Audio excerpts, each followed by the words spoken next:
الحمد للہ رب العالمین والصلاة والسلام علی اشرف الانبیاء والمرسلین وعلی آلہ واصحابہ اجمعین۔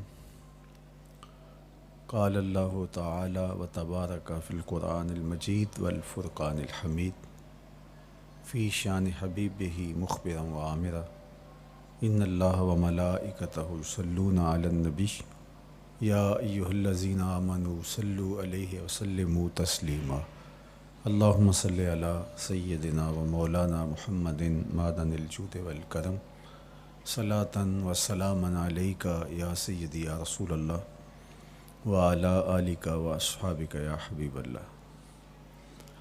تمام حمد و ثنا، تعریف و توصیف اللہ جل مجدہ الکریم کی ذات بابرکات کے لیے، جو خالق کائنات بھی ہے اور مالک شش جہات بھی۔ اللہ جل وعلا کی حمد و ثنا کے بعد رسول رحمت، شفیع معظم، نبی محتشم، حضور ختمی المرتبت صلی اللہ علیہ وآلہ وسلم کے حضور ناز میں اپنی عقیدتوں، ارادتوں اور محبتوں کا خراج پیش کرنے کے بعد واجب الاحترام، ذوی الاحتشام، عالی مرتبت، محتشم سامعین، سامعات، السلام علیکم ورحمۃ اللہ وبرکاتہ۔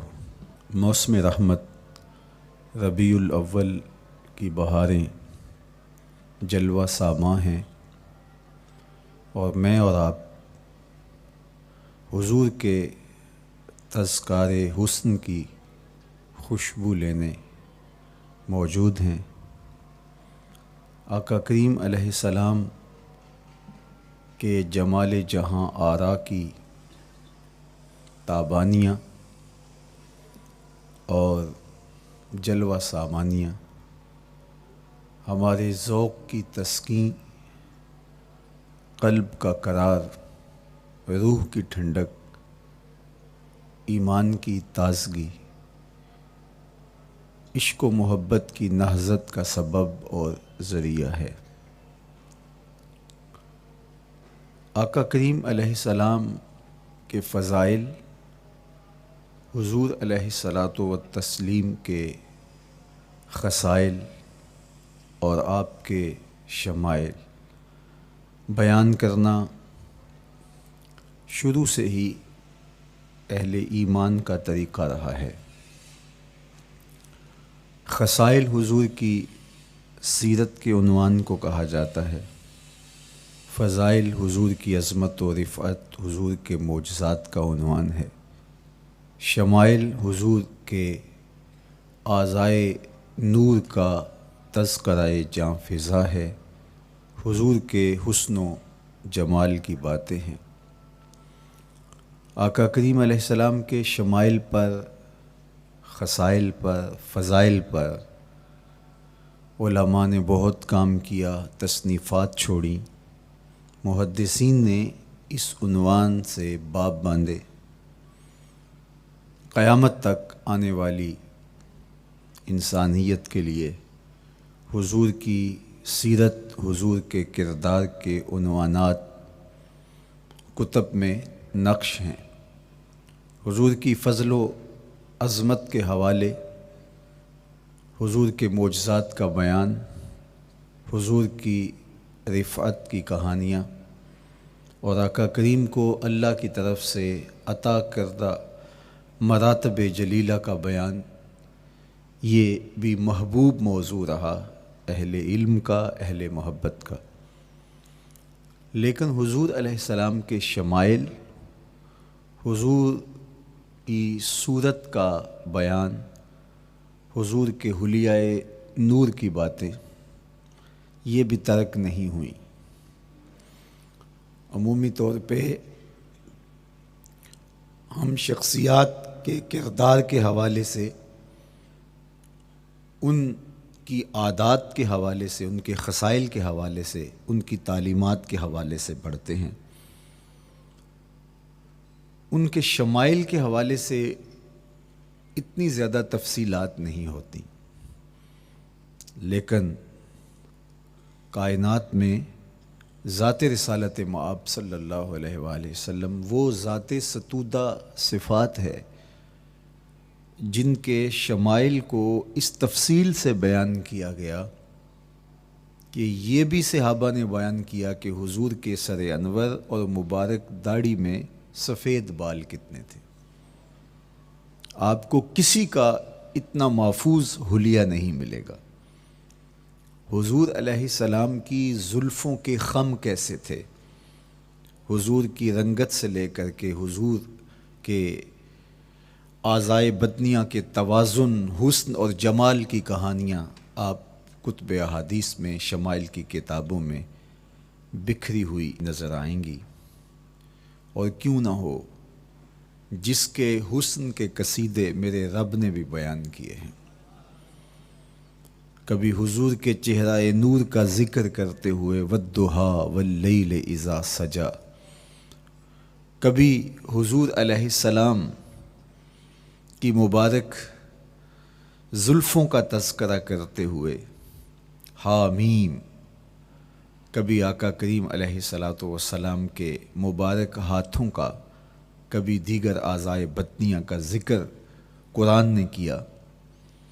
حضور کے سینہ اقدس کی کہانی قرآن نے بیان کی۔ حضور علیہ الصلاۃ والسلام کی مازاغ آنکھوں کا تذکرہ قرآن نے کیا، تو پھر یہ محبوب اور مرغوب موضوع کیوں نہ ہوتا۔ اور آقا کریم کو اللہ نے وہ جمال دیا تھا، وہ حسن عطا کیا تھا، وہ خوبصورتی دی تھی جو حضور کا ہی حصہ ہے۔ ویسے اللہ کا ہر پیغمبر، ہر نبی، ہر رسول خوبصورت ہوا۔ کوئی نبی ایسا نہیں ہے جو خوبصورت نہ ہوا ہو، یہ اللہ کا انتخاب ہے۔ آپ تو دکان پہ سیل مین بھی رکھیں تو اس کی باقی قابلیت کے ساتھ ساتھ اس کی شخصیت کو آپ دیکھتے ہیں کہ جو خوش شکل ہو، آنے والے کو متاثر کر سکے، باوقار لگے۔ تو جس کو اس نے نبی بنانا تھا تو اس کو اس نے یوں ہی یہ عظمت اور یہ رفعت عطا کر دینی تھی۔ تو اللہ کا ہر نبی حسین، ہر نبی جمیل، لیکن جو جمال، جو خوبصورتی، جو حسن، جو شان و شوکت اللہ نے میرے اور آپ کے آقا و مولا حضور ختمی المرتبت کو عطا کی، وہ حضور کا ہی مقسوم ہے، وہ حضور علیہ السلام کا ہی حصہ ہے۔ سر انور سے لے کر پائے نور تک حضور کا ہر عضو بدن خوبصورتی کا مرقع اور جمال کا معیار ہے۔ خوبصورتی کیا ہوتی ہے، حسن محمد کو دیکھ لو۔ کوئی عیب، کوئی نقص حضور کے پاکیزہ وجود میں نہیں رکھا گیا۔ خلقت مبرأ من کل عیب، حضور کے سامنے حضرت حسان بن ثابت نے یہ پڑھا اور آقا کریم نے اس پر خوشی کا اظہار کیا اور اللہ کی بارگاہ میں دعا کی، اللہم ایدہ بروح القدس، جبریل امین سے اللہ اس کی مدد فرما۔ تو انہوں نے یہ بات کہی کہ آپ کو ہر عیب سے مبرہ رکھا گیا ہے، آپ کا پیکر نور، آپ کا وجود مسعود حسن و جمال کا ایسا مرقع بنایا گیا کہ جس میں کوئی نقص نہیں رکھا گیا۔ صوری حسن بھی عطا کیا گیا، مانوی حسن بھی عطا کیا گیا۔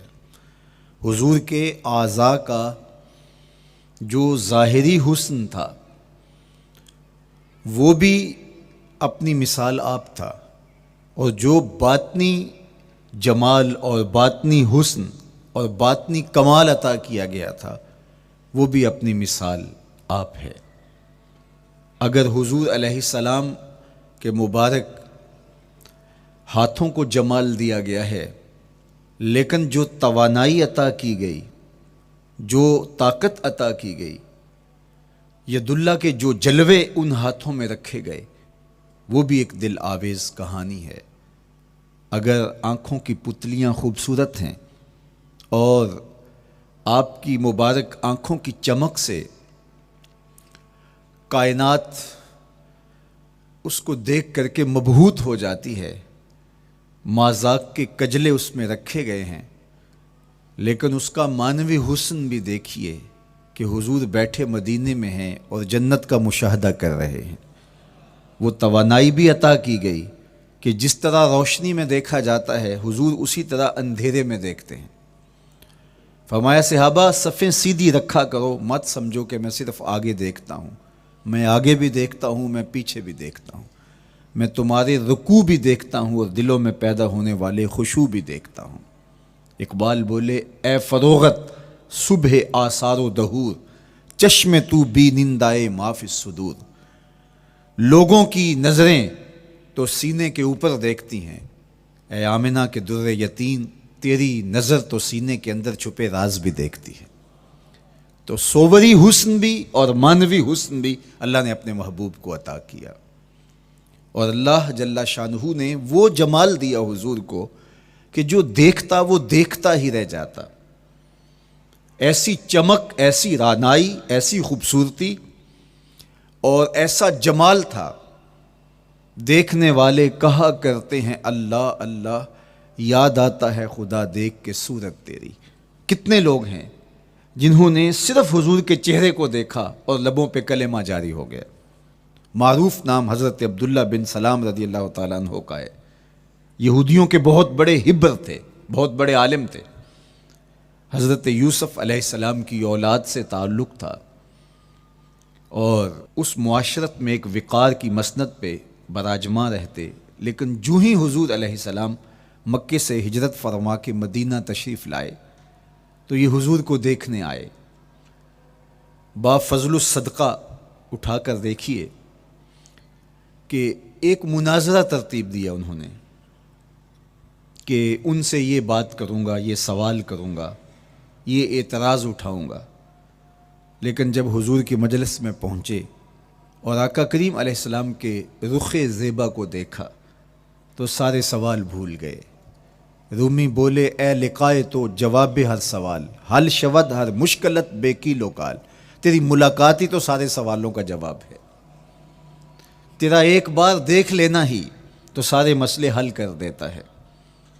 تو سوالات کا ایک ڈھیر اٹھائے لائے تھے، ایک گٹھڑی باندھ کے لائے تھے سر پہ رکھ کے، لیکن جو ہی حضور کو دیکھا تو وہ جو گٹھڑی باندھ کے لائے تھے اس کی گرہیں ڈھیلی ہونے لگی، پھر سوال تتلیوں کی طرح اڑنے لگے، اور حضور کو دیکھا تو کوئی سوال ہی باقی نہ رہا۔ اب آقا کریم نے فرمایا عبداللہ ابن سلام آؤ کدھر آئے ہو؟ یہ تو مناظرہ کرنے آئے تھے، سودا لینے کے لیے بازار گئے ہم، ہاتھ اس کے بکے جس کے خریدار گئے ہم۔ لیکن جب آقا کریم نے پوچھا کہ آؤ کدھر آئے ہو تو انہوں نے کہا حضور میں آپ کا غلام بننے آیا ہوں، تیری تک کے ادامہ میں مرید ہو گئے، حضور کے ہاتھ پہ بیعت اسلام کر لی۔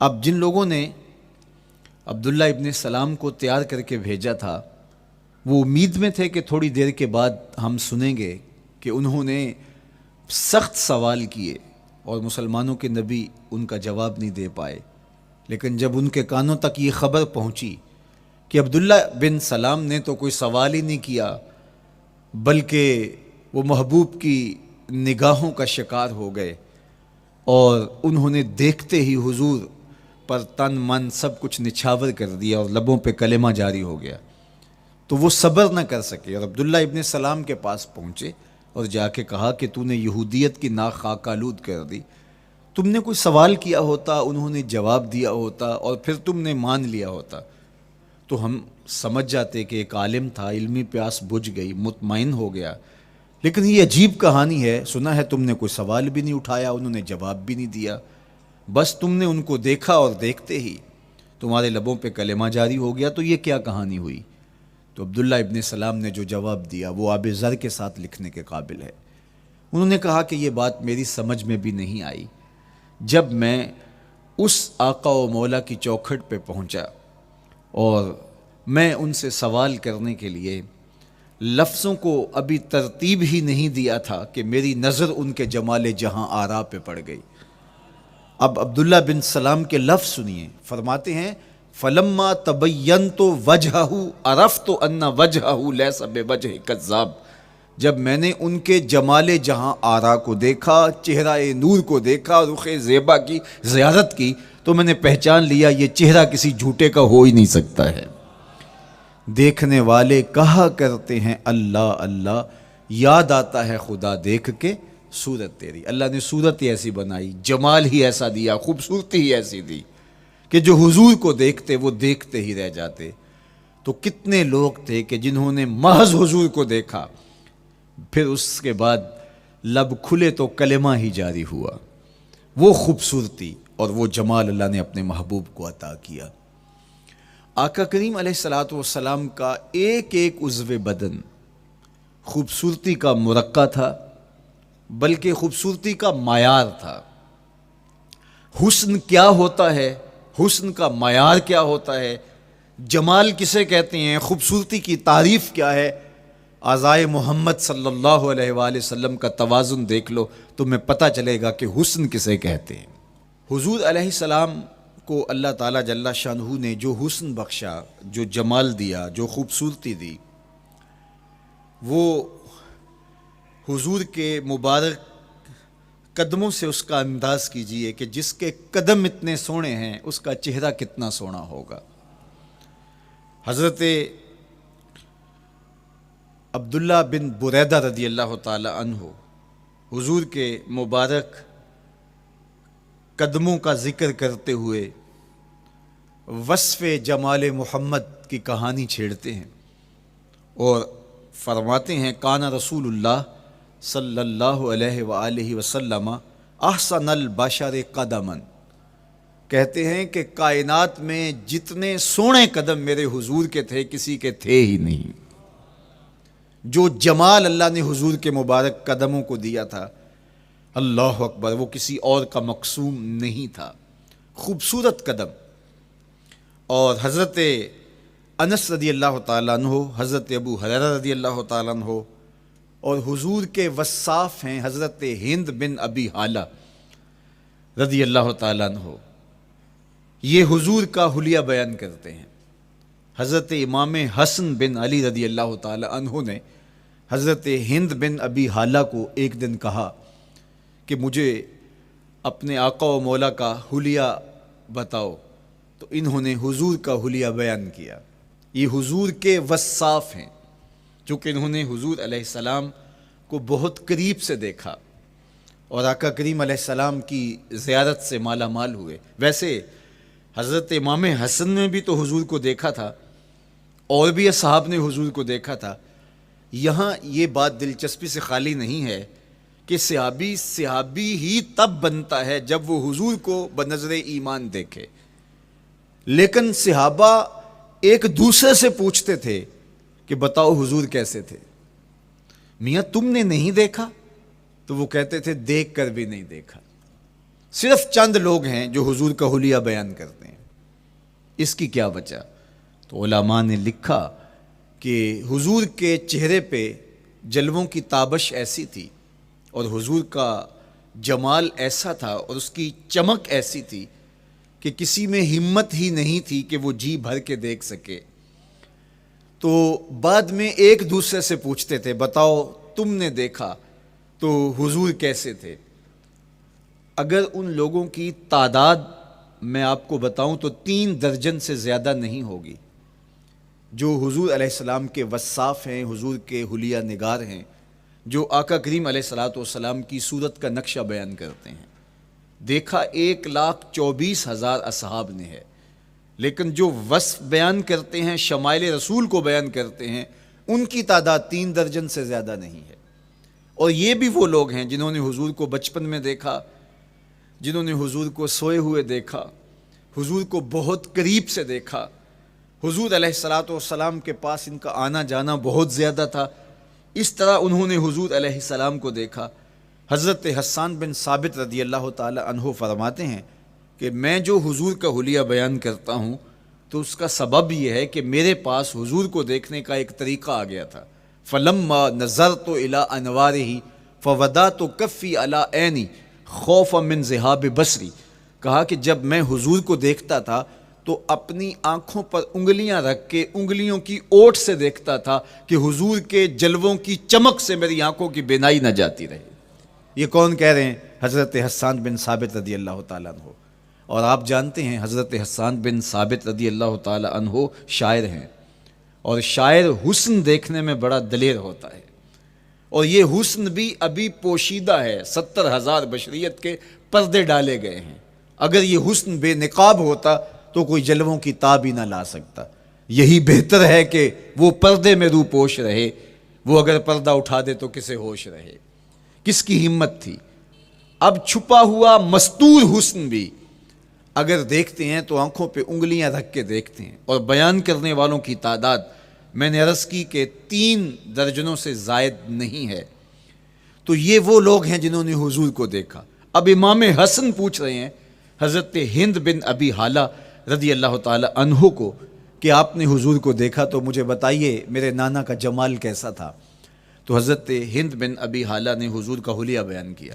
تو جب حضور کے قدموں کی کہانی انہوں نے بیان کی تو حضرت ہند بن ابی حالہ نے کہا کان النبی صلی اللہ علیہ وآلہ وسلم شسن القدمین والکفین، حضور علیہ السلام کے مبارک قدم اور حضور کی ہتھیلیاں پر گوشت تھے۔ یہ حضور علیہ السلام کے مبارک قدموں کا جمال بیان کرتے ہیں۔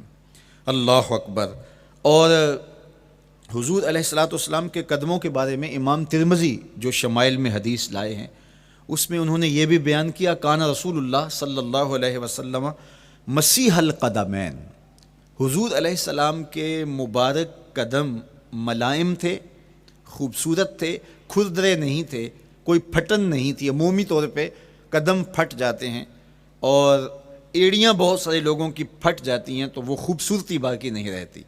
تو وہ کہتے ہیں کہ حضور مسیح القدمین تھے، اور جب آقا کریم علیہ السلام کے مبارک قدموں پہ پانی ڈالا جاتا تو وہ ڈھل کے نیچے چلا جاتا۔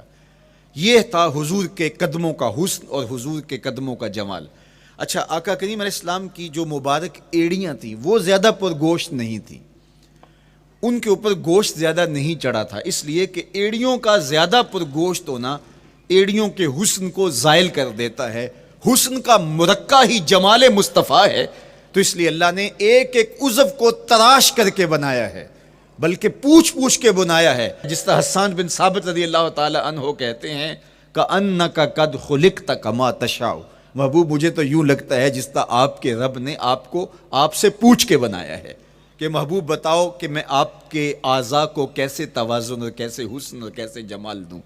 تو حضور کی مبارک ایڑیاں یہ پرگوشت نہیں تھیں، باقی حضور کے پاؤں پرگوشت تھے اور کوئی پھٹن نہیں تھی، بالکل نرم گداس اور بالکل جو ہے وہ ملائم تھے، اور جب پانی ڈالا جاتا تو پانی ڈھل کے نیچے 1 سیکنڈ میں آ جاتا۔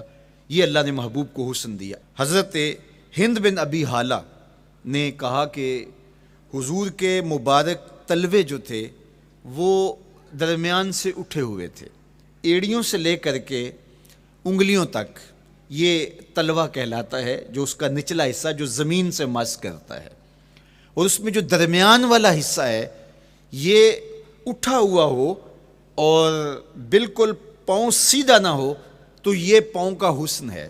پاؤں کا بالکل سیدھا ہو جانا یہ پاؤں کے حسن کو زائل کر دیتا ہے۔ اس میں تھوڑا سا خم ہو، جب چلے تو انگلیاں اور پنجے کا جو ہے وہ آگے والا حصہ زمین پہ لگے اور ایڑی لگے، اور درمیان والا حصہ زمین پہ نہ لگے، تو یہ حسن ہوتا ہے کسی کے پاؤں کے تلوے کا۔ اللہ نے محبوب کے مبارک قدم کی پشت کو بھی حسن دیا، حضور کے تلووں کو بھی حسن دیا، حضور کی ایڑیوں کو بھی حسن دیا۔ سائل الاطراف، حضور کی مبارک انگلیاں قدرے لامبی تھیں، اور یہ حسن ہوتا ہے۔ انگلیاں چھوٹی ہوں، ان کا قد پست ہو تو پاؤں کی خوبصورتی دکھائی نہیں دیتی، لیکن اللہ نے اپنے محبوب کی انگلیوں کو بھی ایک لمبائی عطا کر کے اس کو بھی ایسا جمال دیا تھا، یار جو پاؤں کو دیکھتا رہے وہ پاؤں کو ہی دیکھتا رہ جائے۔ اللہ اکبر۔ اچھا، بعض احادیث میں آتا ہے کہ حضور علیہ السلام کے مبارک تلوے جو ہیں لیس لہا اخمس، یہ لفظ ہیں کہ وہ اخمس نہیں تھے، یعنی وہ درمیان سے اٹھے ہوئے نہیں تھے، تو اس کا کیا مطلب ہے؟ یہ حضرت ابو ہریرہ رضی اللہ تعالیٰ عنہ سے جو مروی روایت ہے اس میں یہ ہے لیس لہا اخمس، اور حضرت ہند بن نبی حالہ سے جو حضور کے مبارک تلووں کا حسن بیان کیا گیا ہے، تو اس میں یہ بیان کیا گیا ہے کہ حضور علیہ الصلوۃ والسلام کا مبارک قدموں کا تلووں کا حسن یہ تھا کہ وہ درمیان سے تھوڑے سے اٹھے ہوئے تھے، اور یہ خوبصورت پاؤں کا جمال ہوتا ہے۔ تو ان دو چیزوں میں علماء نے تطبیق کی ہے۔ اللہ ان علماء کی قبروں پر رحمت نازل کرے جو حضور کے حسن پہ، حضور کے جمال پہ گفتگو کرتے رہے، اور ایک ایک عضو پر انہوں نے کئی کئی صفحات لکھے اور کتابیں انہوں نے تحریر کی حضور کے جمال پر۔ اب حضرت ہند بن ابی حالہ رضی اللہ تعالی عنہ، انہوں نے تو حضور کو گھر میں دیکھا تھا، یہ حضرت خدیجۃ الکبریٰ رضی اللہ تعالی عنہا کے فرزند تھے ابو حالہ سے۔ اب انہوں نے تو دیکھا، اب حضور لیٹے ہیں تو انہوں نے حضور کے پاؤں کو دیکھا کہ درمیان میں ہلکا سا خم ہے اور یہ پاؤں کا جمال ہے۔ اب حضرت ابو ہریرہ رضی اللہ تعالی عنہ نے جو حضور کے پاؤں کو دیکھا تو یہ اندرون خانہ کا دیکھنا نہیں تھا، تو انہوں نے کیسے دیکھا؟ تو حضرت ابو ہریرہ سے مروی ایک روایت سے سمجھ آتی ہے کہ انہوں نے جو کہا کہ لیس لہا اخمس، کہ ان کے مبارک تلوے درمیان سے اٹھے ہوئے نہیں تھے بلکہ بالکل برابر تھے، تو اس کا کیا مطلب ہے؟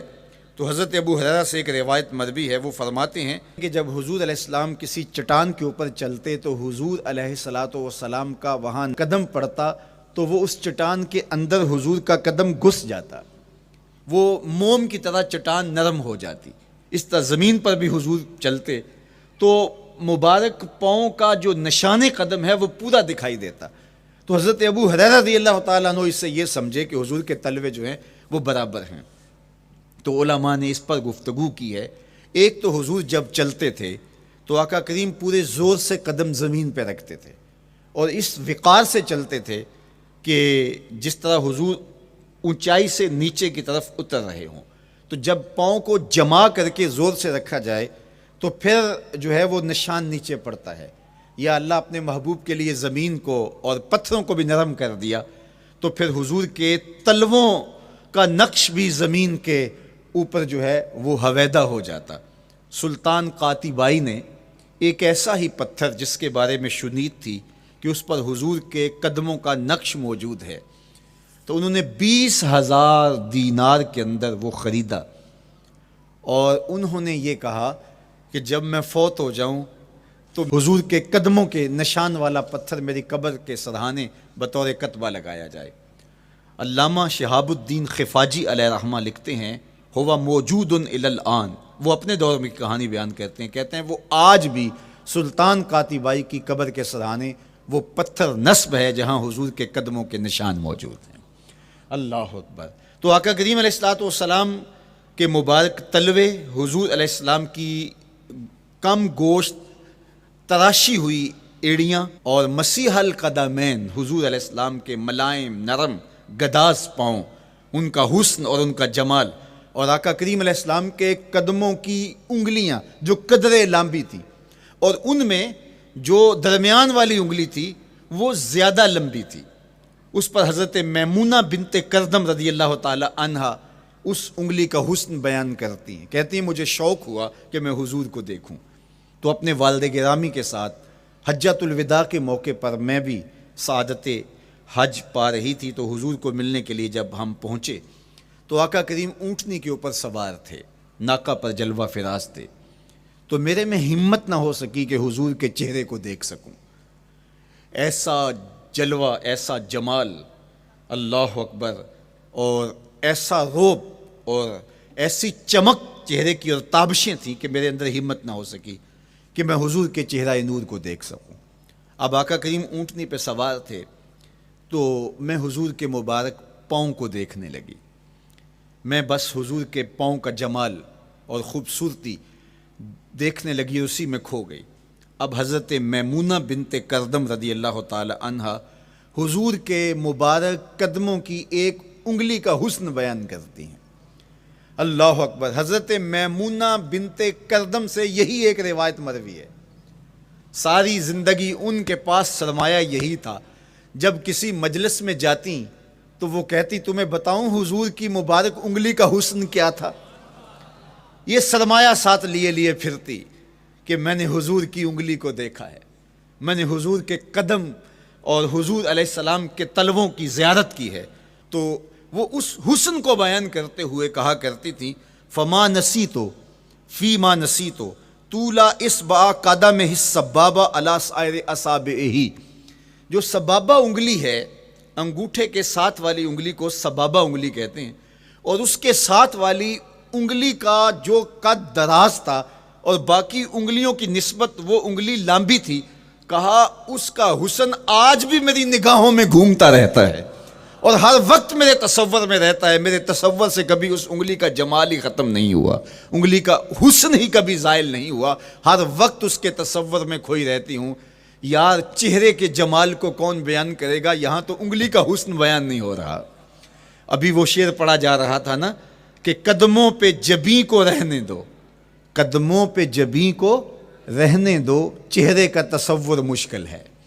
قدموں پہ جبیں کو رہنے دو، چہرے کا تصور مشکل ہے. جب چاند سے بڑھ کر ایڑی ہے رخسار کا عالم کیا ہوگا، جب چاند سے بڑھ کر ایڑی ہے رخسار کا عالم کیا ہوگا. تو اللہ نے اپنے محبوب علیہ الصلوۃ والسلام کو وہ جمال، وہ خوبصورتی اور حضور کے مبارک قدم، حضرت عبداللہ بن بریدہ رضی اللہ تعالی عنہ سے مروی روایت، کان رسول اللہ صلی اللہ علیہ وآلہ وسلم احسن البشر قدما، کہتے ہیں جتنے سونے قدم، جتنے من مونے قدم میرے حضور کے تھے، اتنے سونے قدم کسی اور کے تھے ہی نہیں. اللہ نے اپنے محبوب کو وہ جمال، وہ خوبصورتی اور وہ نور عطا کیا تھا. اچھا، یہ قدم، یہ ایڑیاں، یہ مبارک تلوے اور یہ داراز انگلیاں اور ان انگلیوں کی چمک اور ان کی رنگت کا جمال اور خوبصورتی، جہاں اس کا صوری حسن تھا تو مانوی حسن بھی دیکھنے والا تھا. یہ قدم اٹھ جائیں اللہ اکبر تو تقدیر کے فیصلے ہوتے دکھائی دیتے ہیں. ان قدم کی اونچائی، ان قدم کی بلندیاں کہ عرش حق ان قدموں کے بوسے لے رہا ہے. اور میرے امام بولے زہ عزت و اے طلائے محمد، زہ عزت و اے طلائے محمد، کہ ہے عرش حق زیر پائے محمد.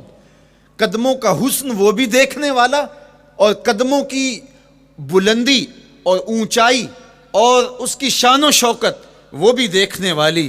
اللہ اکبر. آقا کریم علیہ السلام حضرت ابو بکر صدیق کے ساتھ، حضرت عمر فاروق کے ساتھ اور حضرت عثمان غنی کے ساتھ احد پہاڑ پر تشریف لے گئے. یہ حدیث آپ نے بارہا علماء سے سنی ہے. احد کی چھاتی پہ جب حضور کے قدم آئے اللہ اکبر تو وہ خوشی سے جھوم اٹھا، مقدر جاگ گئے، بخت بیدار ہو گئے. ان کے قدم جو کہ عشاق کی آنکھوں کی ٹھنڈک ہے، جب چھاتی پہ آ جائیں تو کون عاشق نہیں جھوم جائے گا. یہ تو حضور کے قدموں کے حسن کو بیان کیا جا رہا ہے.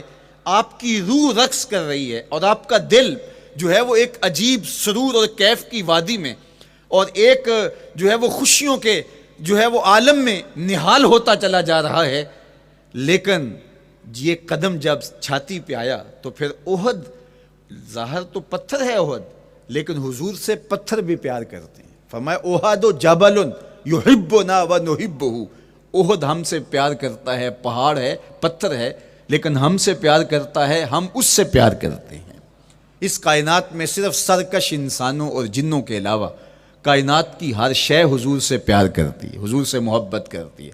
آؤ میں تمہیں پیار کی ایک اور کہانی سناؤں. مسجد نبوی ہے، آقا کریم تشریف فرما ہیں، منبر پہ جلوہ فراز ہوئے. ابھی واز کا آغاز ہی کرنا چاہ رہے تھے کہ ایک جانب سے رونے کی آواز آنے لگی.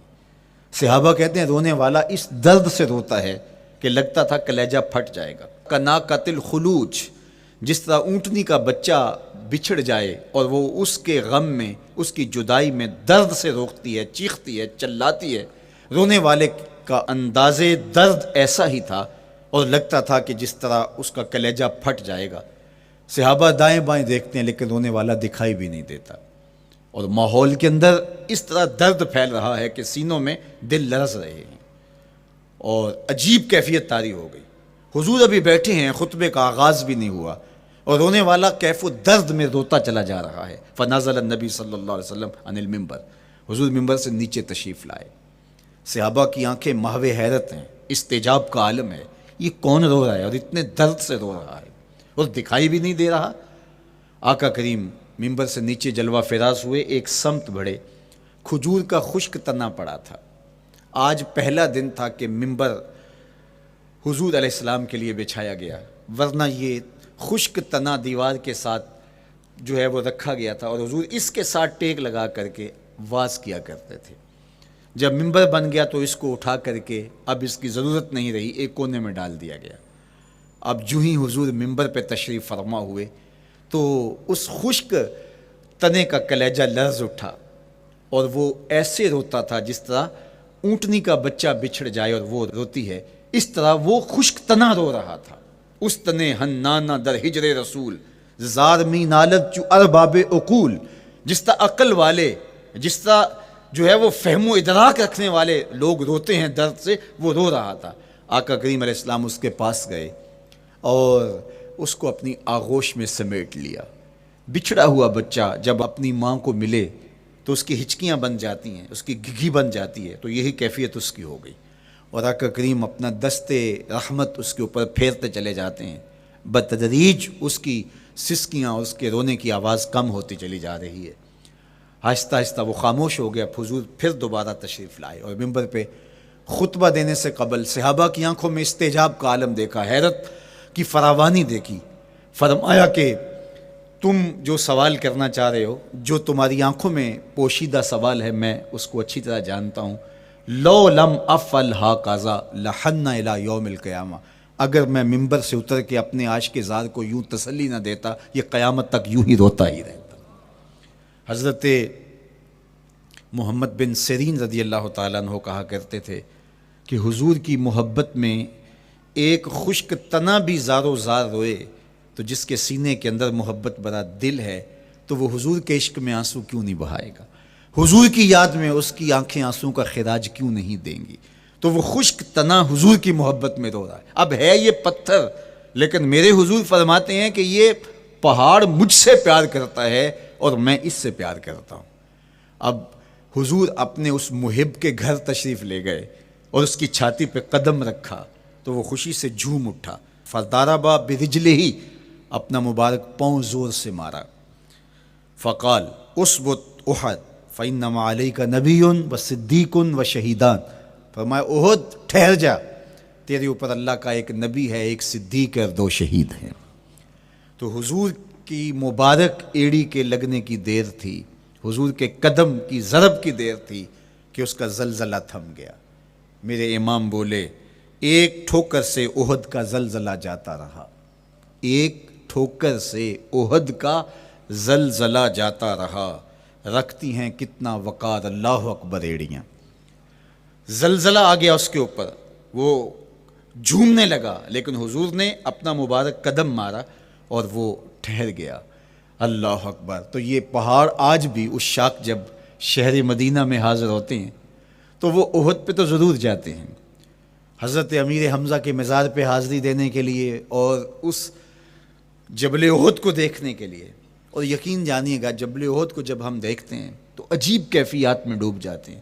میں تو وہاں دوستوں کو کہا کرتا ہوں کہ آج پورا مدینہ بدل گیا ہے، یعنی اس کی وہ صورت، وہ کچے مکان، وہ گروندے، وہ گھر، وہ کوچہ و بازار، وہ کچی سڑکیں، وہ ماحول آج وہ آپ کو نظر نہیں آ رہا۔ جہاں کچے مکان تھے جن کے اوپر چھت کھجور کے پتوں کی پڑی تھی، وہاں عالی نصب پلازے آپ کو نظر آتے ہیں، فلک بوس آپ کو ہوٹل نظر آتے ہیں۔ وہ کچی سڑکیں آج آپ کو وہاں دکھائی نہیں دیتی، وہاں تارکول کی بچھی ہوئی سڑکیں دکھائی دیتی ہیں، خوبصورت پتھر لگے ہوئے آپ کو نظر آتے ہیں، وہ ممیاتی ہوئی بکریاں، وہ جگالی کرتے ہوئے اونٹ آج آپ کو وہاں دکھائی نہیں دیتے، وہ ماحول آپ کو نظر نہیں آتا۔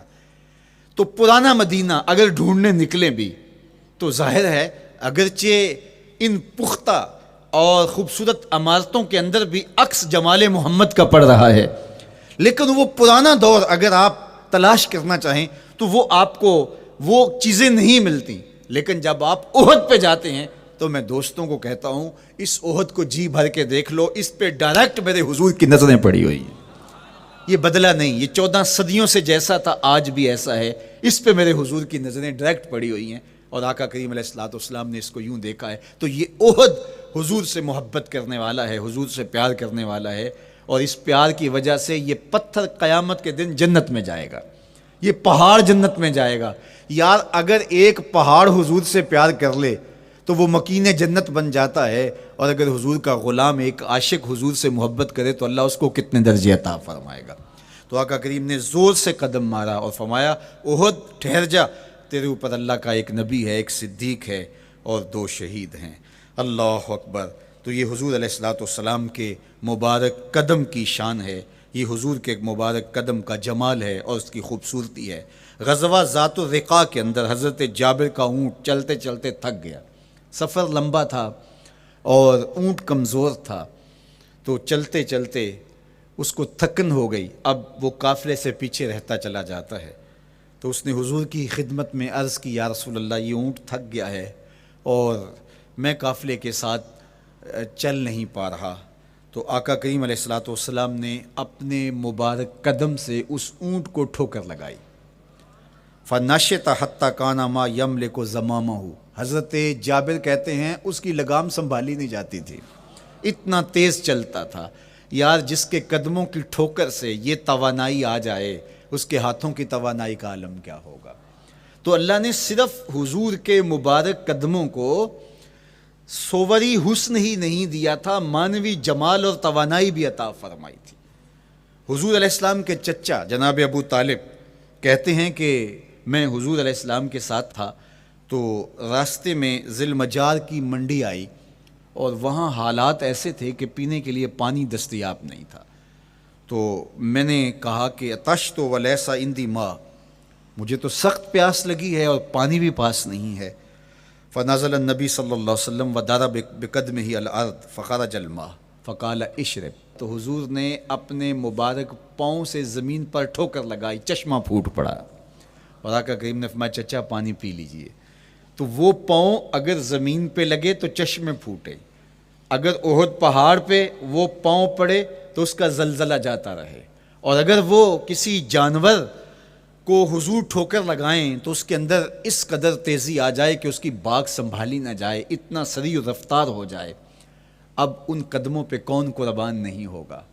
یار ان قدموں کو چومنے کے لیے جبریل بھی تو بے تاب دکھائی دیتے ہیں نا۔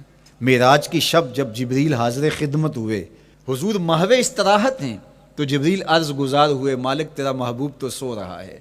اللہ اکبر، تبارک اللہ، شان تیری تجھی کو زیبا ہے بے نیازی، کہیں پہ جوش لن ترانی، کہیں تقاضے وصال کے تھے۔ ایک کوہ طور پہ خود چل کے جاتا ہے اور عرض گزار ہوتا رب آرنی انظر الیک، مالک تجھے دیکھنا چاہتا ہوں۔ اللہ اکبر، سراپا چشم بنا ہوا ہے اور کہتا ہے مالک میں تجھے دیکھنا چاہتا ہوں۔ جواب کیا آتا ہے؟ لن ترانی، تم نہیں دیکھ سکتے، میرے جلووں کی تاب نہیں لا سکتے۔ ایک خود چل کے جا رہا ہے اور تقاضۂ رویت کرتا ہے، اور جواب آتا ہے لن ترانی۔ اور ایک سویا ہوا ہے چادر اوڑھ کے، اور جبریل کہتے ہیں محبوب اٹھیے، رب آپ کو بلا رہا ہے۔ تبارک اللہ، شان تیری تجھی کو زیبا ہے بے نیازی، کہیں پہ جوش لن ترانی، کہیں تقاضے وصال کے تھے۔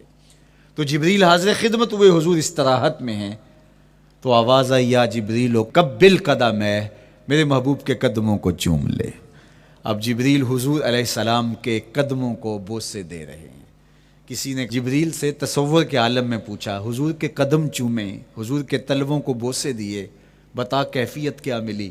تو بولے نہ جنت کی کلیوں میں دیکھا مزہ جو محمد کی تلیوں میں دیکھا۔ وہ سرور وہاں جو نصیب ہوا۔ وفد عبد القیس جب مدینہ المنورہ آیا تو ان میں ایک صاحب ہیں، وہ کہتے ہیں میں دوڑتا ہوا حضور کے پاس آیا، بس بے چینی تھی، اضطراب تھا۔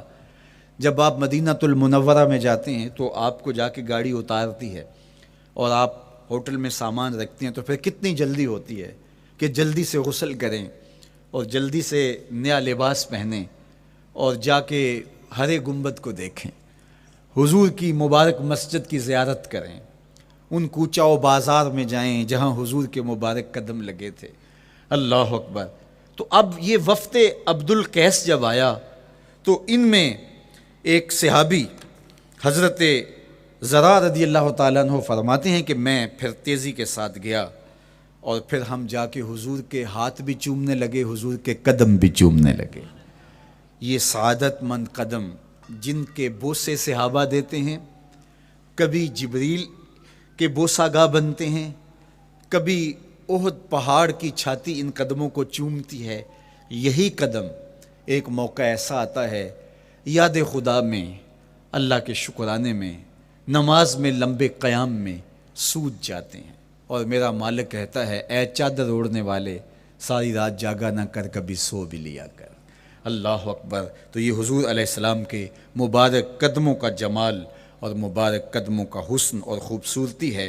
اللہ نے اپنے محبوب علیہ السلام کے مبارک قدموں کو صوری اور معنوی حسن سے نوازا، اور یہ حسن حضور کے مبارک قدموں کا ہے، پھر جس کے قدم اتنے سونے ہیں اس کا چہرہ کتنا حسین ہوگا۔ ایک سوال اٹھ سکتا ہے کہ حضور کے حسن کو بیان کرنے کا مقصود کیا ہے؟ تو صاحب، کسی کے حسن کو بیان کرنے کا مقصود یہی ہوتا ہے کہ اس سے پیار اور محبت کا ربط قائم ہو، اور اگر قائم ہے تو مضبوط ہو۔ ہم حضور علیہ السلام کے حسن کو بیان اسی لیے کرتے ہیں، اور محدثین نے اس پر باقاعدہ کتابیں اسی لیے لکھیں اور کتب حدیث میں باقاعدہ شمائل رسول پہ باب اسی لیے باندھے تاکہ لوگوں کے سینے میں حضور کی محبت کی جوت لگے، اور وہ جو شعلہ جوالہ ان کے سینے میں حب رسول کا ہے وہ اور بھڑک اٹھے، اور بندہ جس سے محبت کرتا ہے پھر اس کی اطاعت بھی کرنے لگ جاتا ہے۔ تو جو محبوب اتنا سونا ہے، اتنا جمال آفریں ہے، اور جس کے قدم اتنے سونے ہیں، پھر اس کے نقش قدم کو کیوں نہ تھام لیں، اس کے نقوش پا کو خضر راہ کیوں نہ بنا لیں، پھر ان کے اٹھنے والے قدموں پر اپنی زندگی کیوں نچھاور نہ کر دیں۔ اگر سر پہ رکھنے کو مل جائے نقش نال حضور تو کہیں کہ ہاں تاجدار ہم بھی ہیں۔ یعنی وہ قدم تو قدم رہا، اس قدم کی رعنائیاں، اس کی خوبصورتیاں، اس کا جمال اور اس کا حسن تو حسن رہا۔ جہاں وہ مبارک قدم لگا، جہاں وہ نقش لگا، اگر وہ نقش بھی سر پہ رکھنے کو مل جائے تو کہا کہ اگر سر پہ رکھنے کو مل جائے نقش نال حضور، حضور علیہ السلام کا قدم تو جزو بدن رسول ہے۔ حضور علیہ السلام کے مبارک قدموں میں وہ جو نالین تھی، اس نالین کا بھی نقش وہ اگر سر پہ رکھنے کو مل جائے تو ہم زمانے کے تاجدار کہلائیں گے، اور جن کے سر پہ حضور کا قدم آ جائے ان کا مرتبہ کیا ہوگا۔ تو یہاں اس نقش کو بھی دیکھیے، حضور کے مبارک قدموں میں جو نالین آیا اس کو نالین شریف کہتے ہیں۔ اس نال کو نال شریف یا ان نالین کو نالین شریف کہا جاتا ہے، اس لیے کہ وہ حضور کے مبارک جسم سے جڑ گئے، حضور سے ان کا ربط پیدا ہو گیا، وہ جزو بدن رسول نہیں ہیں، تو اس کا یہ مرتبہ